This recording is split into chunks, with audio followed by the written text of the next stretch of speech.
Hello children, continue the lesson. What is moral action? Written by M.K. Gandhi, right? So, in last class we have seen the first two paragraphs of this lesson, what is moral action, written by M.K. Gandhi. So, just we are talking about the actions, moral action. What is moral action? Which action can be called as moral and which action cannot be called as immoral? Okay, so as I told and I gave, even writer has given the examples of Wendell Phillips. Here we have seen that, so we should be aware of the God, that God is watching over us, right? Whatever, so He is the ever present, He is ever present for our actions, whatever deed, whatever action that you are doing secretly or openly, whatever it may be, but so we should know that always we should have that conscious that God is watching.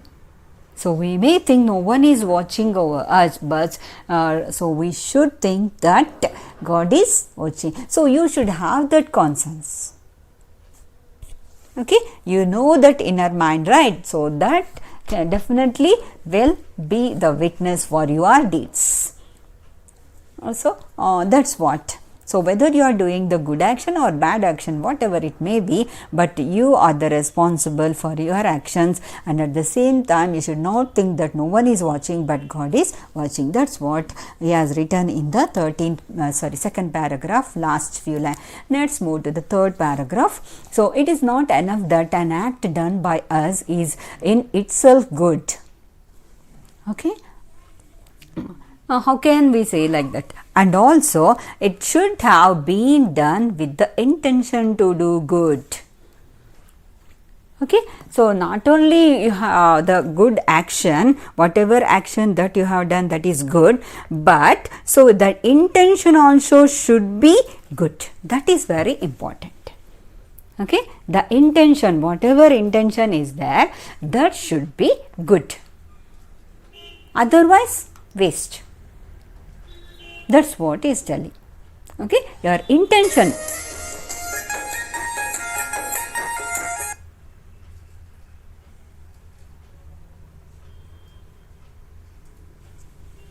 Okay, that intention should be good.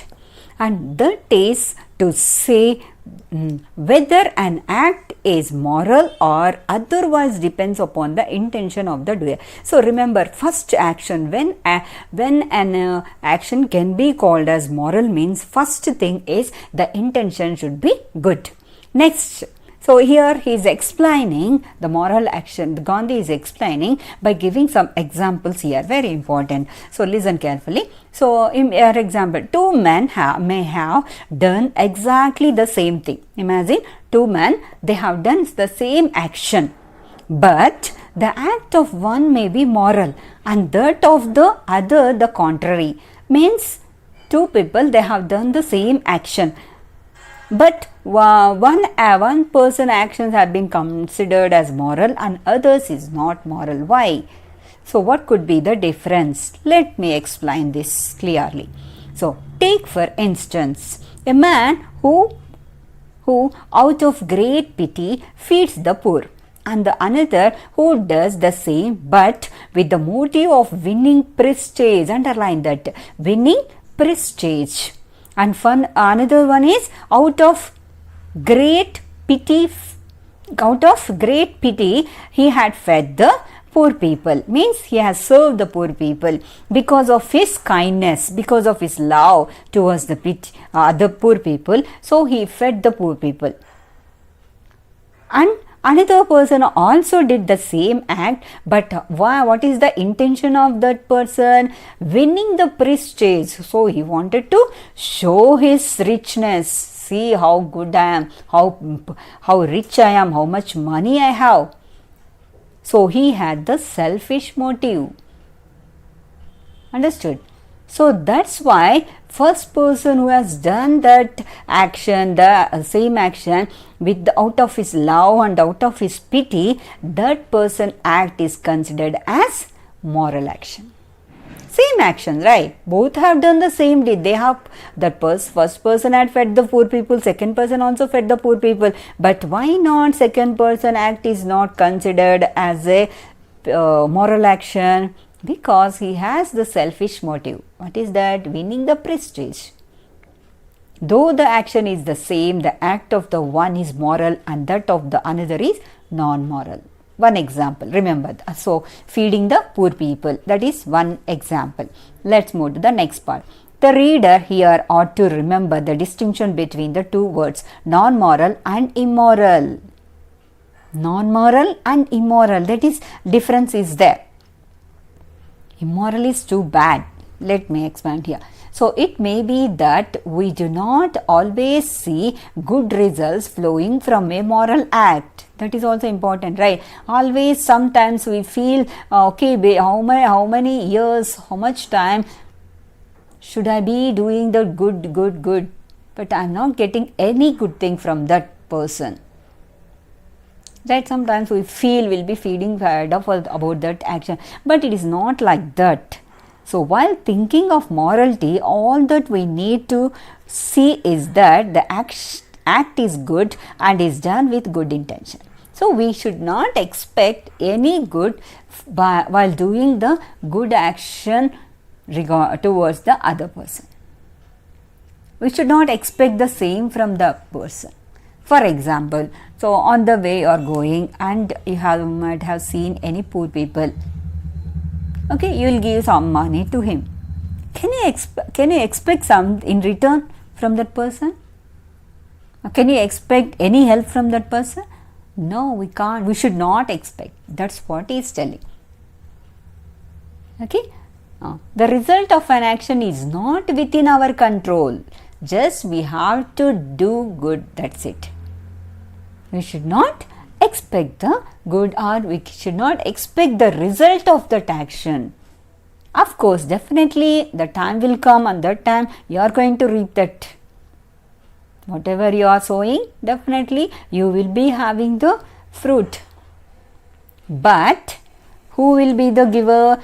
God alone is the giver of the fruit. Underline that. Okay, not the human beings. Okay, so we are going to be rewarded by God, not the human beings. That's what. God is the giver. God alone is the giver of fruit. He didn't say that God is the giver, but God alone is the giver of fruit. Historians have called Emperor Alexander great. One more example. Emperor Alexander. You might have heard about this person, right? Great person, conqueror of so many countries. Greek, right? Wherever he went, he took the Greek language and Greek culture, arts and manners, and today we enjoy the benefits of Greek civilization. Yes, we got that. But the intention of Alexander behind all this was only conquest and renown. Of course, he went around so many countries and he just invested his knowledge there and he shared all his knowledge to the other countries. But what is his intentions? He wanted his name to be praised, his name to be exalted. Okay, he wants to become popular. He has that selfish motive. So that's why who can therefore say that his actions were moral? Right? It was all right that he was termed great, but moral he cannot be called. Underline that. He cannot be called moral. He has the selfish motives. So while doing any good action, we should not have the selfish motive. And also one more thing is we should not expect the good result, fruit we should not, the result of the moral action, who will be giving? God alone. So we can't expect from the human being. That is about the third paragraph. Understood? So here the writer is talking about the intention of the doer. The intention should be good and also we should not expect any result of that good deed. Okay. So we can't, the results we can't expect, and so we should it should be from God alone. On his time he will exalt you. If you are keep on doing good, definitely you will be rewarded. For that you no need to worry. And here he has taken the example of great emperor Alexander. And at first he explained this intention of the good action is by the, what is that? Feeding the poor people. Okay, same actions done by the two people. Let's you remember. Next, let's move to the fourth paragraph. These reflections prove that it is not enough for a moral act to have been done with a good intention. Next, he is giving further points further. First we have seen good intention. Okay, if we think that, okay, good intention, if we have good intention in doing the good action, moral action, okay, that action can be called as moral action. So we cannot be satisfied with that level. Further, we need to grow. Let's what is suggesting us. Okay, see, these reflections prove that it is not enough for a moral act to have been done with a good intention, but it should have been done without compulsion. Now here we are talking about compulsion. First we have seen intention, now compulsion means no one should force you. There is no morality whatever in my act. If I rise early out of fear that, okay, let me stop here. I'll tell you about the compulsion. So what is it in what is the here compulsion means? Here, if you are doing any good, okay, behind you no one should force you. You yourself have to do the good action. That it means. Okay. For example, you want your mom will say to you, go and help the poor people. If you won't help them, I will not feed you. If she say like that, then you will go and help the poor people, right? Then you will think, can you think at the time that you have done a moral act? No, that is not exactly, not at all a moral act. Why? Because of the compulsion done by your mom, you have fed the poor people. That is not the moral action. That is the moral action of your mom. Understood? So there should not be any force. No one should compel you to do the good. First thing is intention should be good. The result you should not expect. And second, he is talking about compulsion. No one should force you. That's what in the beginning also I told you. So we should, as a teacher, we should not, if you are expecting any compulsion from us in order to get good marks. Okay, if we people teachers keep on telling you have to read, you should read, then only if you are reading means that is not a moral action. You yourself should read in order to get good marks. Teacher has not told us to read.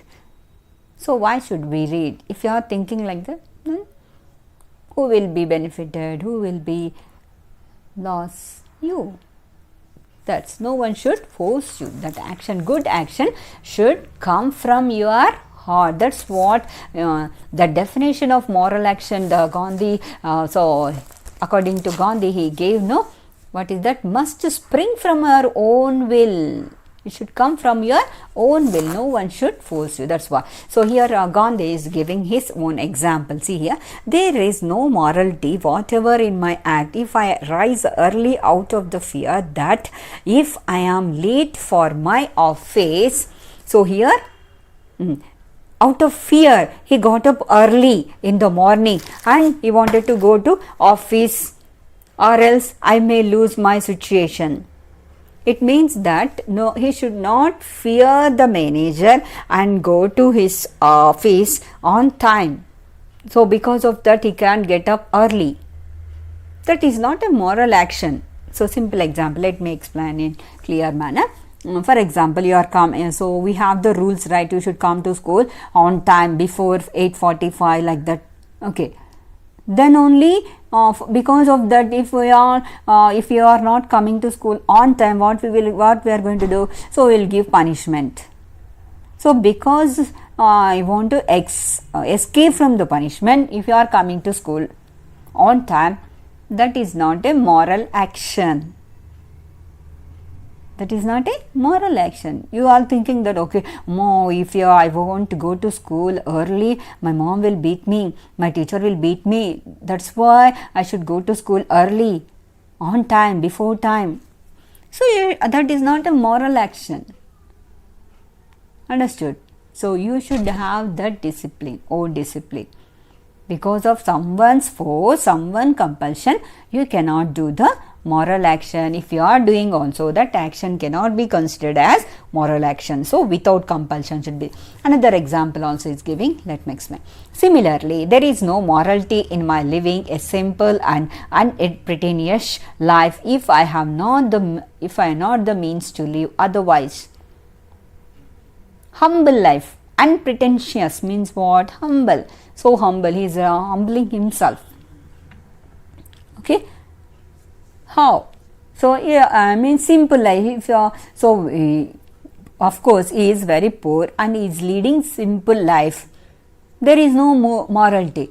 Being a rich person and also he is leading a simple life, then we can say that is moral. He has no other chance to live a rich and luxurious life. So, he is leading simple life. Then we can't say that is the moral life. He has no chance. For example, who is the rich person? Bill Gates. Imagine. Or Tata Birla person are there? No. So, if imagine Bill Gates is very richest person, right? We know, right? And he is leading very simple life. Wearing a small, living in a small house. Then we can say that is moral. Because though he is rich, and he is sharing the money to poor people and all. So, we can call that action as a moral. But here, that person who doesn't have the other things and means that much money to lead a rich life and still he is living only simple life, then that cannot be moral. But plain simple living would be moral if though wealthy. That's what is gain. Though wealthy person thinking of all and want misery in the world about me and feel that I ought to live a plain simple life and not one of ease and luxury. Okay. So, if I lead a poor, rich life, others will feel bad. So, that is the reason I want to be so humble. If that is misering, he is saving his money, he doesn't want to spend, what will happen if I all spend all the money now itself, in future how I am going to spend the money. If he is a little bit stingy, then we can't call that person as a rich person, moral. That action is not at all a moral action.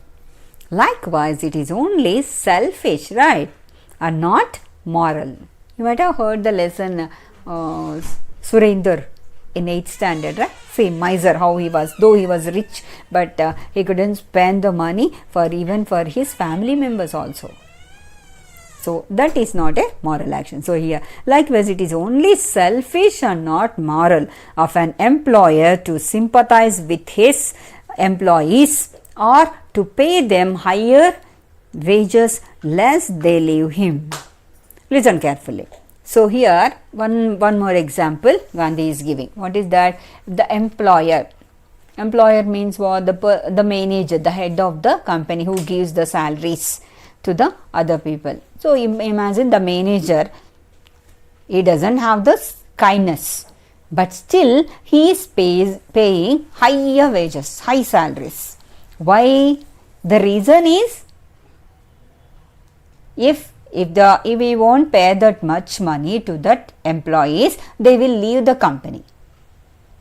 So, because of that, he is paying that much salary to these people. Can we say that action of that employer as a moral action? No. Because out of his selfish motiveness, so he is paying that much salary. So, that action cannot be called as a moral action. Out of his sympathy, then we can call that action as a moral action. So, it would be moral if the employer wished well of them and treated them kindly, realizing how he owed his prosperity to them. Then that action can be called as moral. So, out of his love, out of his kindness, if he is paying high salaries to his employees, then only that action can be called as moral action. Otherwise, if they leave, if he won't pay the money, they would leave that company, then that action cannot be moral action. Got it? This is the another example he has given. So, here this means that for an act to be moral, it has to be free from fear and compulsion. Here one more point. First we have seen intention, and we should not expect the result of the good action. Now we have seen compulsion as well as fear. So, underline this, fear and the compulsion. 2 points he is adding. So, you may get then which action can be called as moral action, ma'am. Okay, so in order to make one action to be moral, so we have to sacrifice something, then only we can call that action as a moral action. So, Gandhiji is adding some more points to this. Let me explain. So, when the peasants rose in revolt and with bloodshot eyes went to King Richard II of England demanding their rights, he granted them the rights under his own seal and signature. But when the danger was over, he forced them to surrender the letters. Okay, here the people who are under the control of King Richard II of England, so they were demanding some rights, the citizens of that country, so they were demanding some rights. So, at that time when he was not in the good position, so he has granted them the rights, whatever rights they have asked, they have demanded, everything have been granted by this King Richard. But when the danger got over, the critical situation got over, now they are in good position, at that time he is demanding them to surrender that letters. So, whatever he has given, the seal, signature and all, the letters have been granted. So, he is asking, give it back. I don't want to give your rights. Because the critical situation, difficult situation got over. Now, he changed his mindset. So, that action, see, it would be a mistake for anyone to say that King Richard's first act was moral and the second is immoral. That is common, right? We will say like that.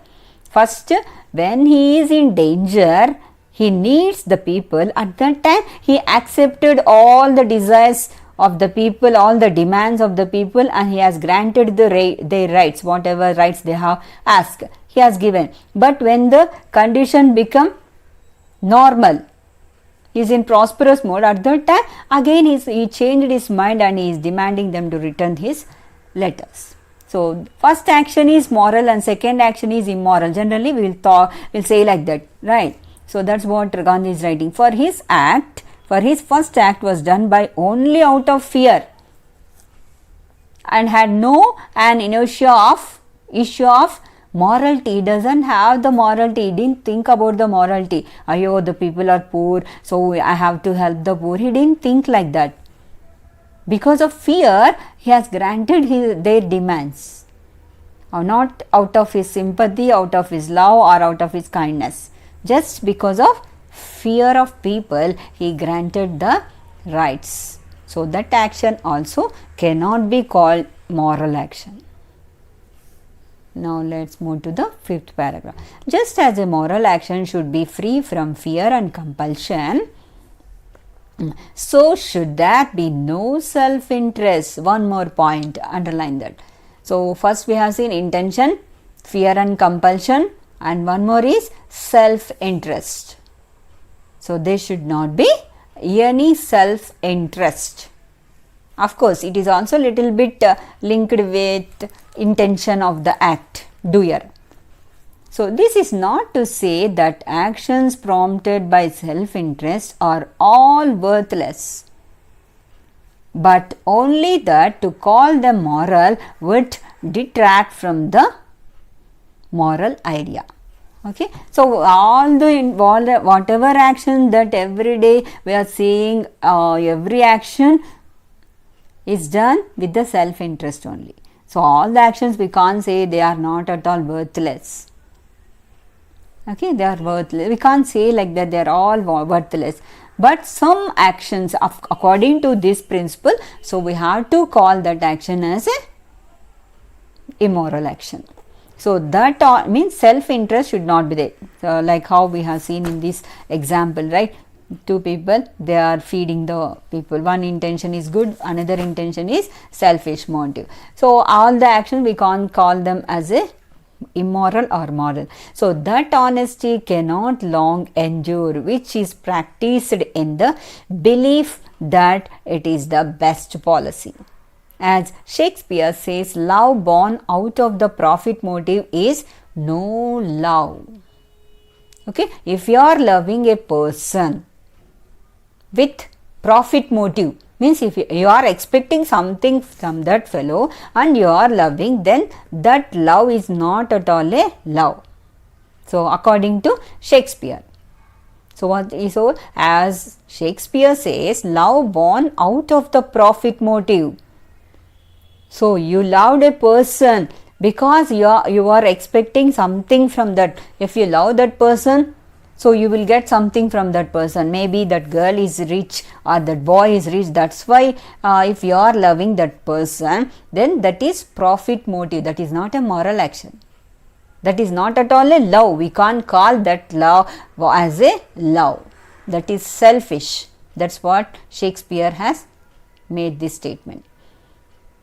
Understood? So selfish motive, profit motive should not be there. That's what self-interest.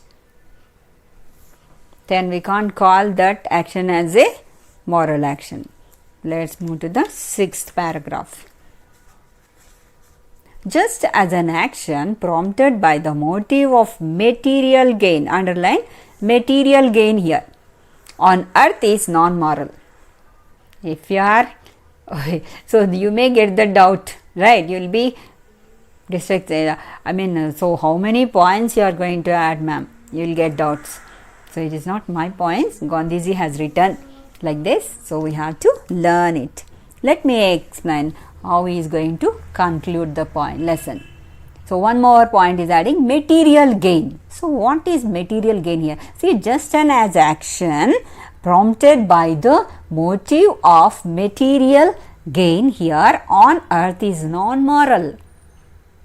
If your motive is material gaining, physical things, whatever existing on this world, so in order to get those things and you are doing the good things, then that action is a non-moral.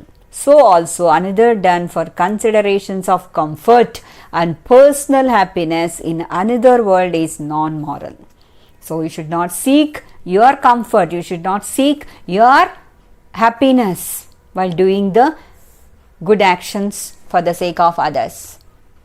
So that action is moral, which is done only for the sake of doing good. At last is concluding only for the sake of good. So you should not expect anything from the people, and you should not expect the result, the fruit of the good action, and you should not do the good action with the help by compelling the others. It should not be.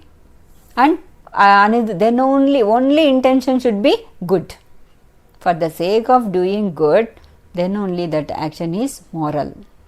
That action is moral. So a great Christian, Saint Francis Xavier, passionately prayed that his mind might always remain pure. So what a good person, right? He prayed like that. His mindset always should be pure.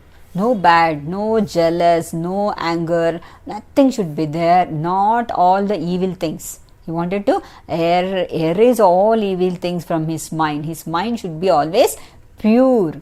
So he is praying to God to cleanse his mind from all the impure things.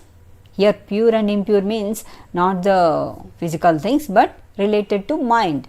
Like evil thoughts, watching bad, talking bad, thinking bad, speaking bad, whatever, and scolding others, getting anger, jealous. Those all the bad things, evil things. So he wanted to remove from his mind. Right. Can you eat food in the bad, dirty plates? No. If your hands are not good and you touched some bad things at that time, can you eat the food with the hands? No, especially nowadays. For every 5 minutes, every 10 minutes, so we will be putting the sanitizers. Right? Okay, how much important that we are giving to save our physical body. Right? Every minute we want to cleanse our body so that the other things, bad things cannot infect us. That's what we are doing. But how much more, how much important that we have to give to your spirit, your mind, which is eternal, which is permanent. Right? Your spirit is permanent. After the death, whatever is going to happen, that is permanent, not on this earth. Okay. So how much importance that's why he is praying. Very important prayer he is doing that, to cleanse himself with his mind. So even we can ask God to cleanse us from all evil, right? So that we can have the holy life. So can you cleanse your heart? Can you cleanse your mind? Can you cleanse your spirit? How much bad things daily will be there? How many lies will be doing, telling, watching bad things with your eyes, mouth, ears, bad things you will be hearing, bad things all the time, mobile, what you are watching. Check yourself. That's what he is telling. So he prayed because it was man's duty to pray. And see, for him, devotion to God was not for enjoying a higher seat after the death. See how much humble he is. Right? He prayed to God that it is man's duty to pray. Okay, it is the duty to pray. God is there. We have to early morning get up and pray like a mechanical act. God has no. It should. That is not a moral action. We should love God and pray. Okay. Then great Saint Teresa, Mother Teresa, right? Not that. Teresa wished to have a torch in her right hand. Listen carefully. Saint Teresa wished to have a torch in her right hand and a vessel of water in her left. Okay, one hand she wants what is that? Torch. One is torch and another one is vessel. In that vessel, what vessel it is? Water is there. So she kept left hand water vessel, right hand torch. She kept. So that with the one she might burn the glories of heaven. Underline this. She want to burn the glories of heaven, one hand, and with the other extinguish the fires of hell. So he wanted to quench of the fires of hell, and one side he wanted to enlighten the heaven's glories. Okay. From love and alone. So how she can do? And men might learn to serve God from love alone, without fear of hell. Okay, if I won't love God, I will be going to hell. That's why I have to love God. That's why I need to pray to God. That's why I need to go to church. That's why I need to worship God. No, that is not a moral action. That is also selfish. So in order to escape the hell, if you are loving God, that is not good thing. That is not moral. So the love should come from your heart, not any other reason. You should not have any other reason. Right? Do you love your mom? Any reason? Because of any reason? If you won't love your mom, mom will not feed me. She will not give food. Like that, okay, I should love, I should obey my parents. Then that is not a moral action. Out of your love, real love you have to show without expecting anything. Then only that action can be moral. Then only we can call that love is a true love. So true love always gives something. The true love will never expect the something from the other people. If you are loving a person, means you should not expect anything from that person. That is real love. That's what he is giving. So whatever love outside we are seeing, so if they won't love, what they will put acid like that. So that is not at all a real love. For months, few months they will be roaming here and there. After that they leave. So that is not at all a real love. Okay, that's not real love. So we should have, that's what Gandhi is telling. So that not at all a real love. Then, to preserve morality thus demands a brave man prepared to face even death. Okay, so even death also had to preserve the morality. So a brave man prepared to face even. So even death happens also, that person will not stop doing good. Okay, so in order to preserve the morality, that person, the brave man, will be doing good. Even the other person made him to be scared, if you do this act we are going to kill you, then also that fellow, that man, real man, he will never stop doing good. He will be doing, if they say that if you say the truth we are going to kill you, will you stop saying truth and will you say lies? Then that is not a good moral action. Though they kill, but that person will stand for the truth. That is good. Strong-minded man will do like that. It is cowardice to be true to friends and to break faith with enemies. Right? So that those who do good out of fear and haltingly have no moral virtue. So if you are doing good out of fear, that is not at all a moral action. So Henry Clay, known for his kindliness, sacrificed his convictions to his ambition. Daniel Webster, okay, for all his great intellect and his sense of the heroic and the sublime, once sold his intellectual integrity for a price. So here Henry Clay, that one man, what he did? Kindliness. Even he sacrificed his own convictions to own ambition also in order to be kind. That is the moral action. But here Daniel Webster, one man, so great person, what he did? He sold his intellectuals, he sold his knowledge for a price. That is not a moral action. By a single mean act, he wiped out all his good deeds. Just for the sake of money, he lost all his wealth. Intellectual knowledge. He sold. This shows how difficult it is to judge the morality. Right? It is not an easy thing to judge which action is moral. Right? We can't judge. That's what he's telling. Because we cannot penetrate the depths of his mind. Very difficult. Other person's mind we can't judge, we can't estimate how much good he is. We have also the answer to the question raised at the outset of this chapter. So what is moral action? Incidentally, we also saw which kind of man could live up to that morality.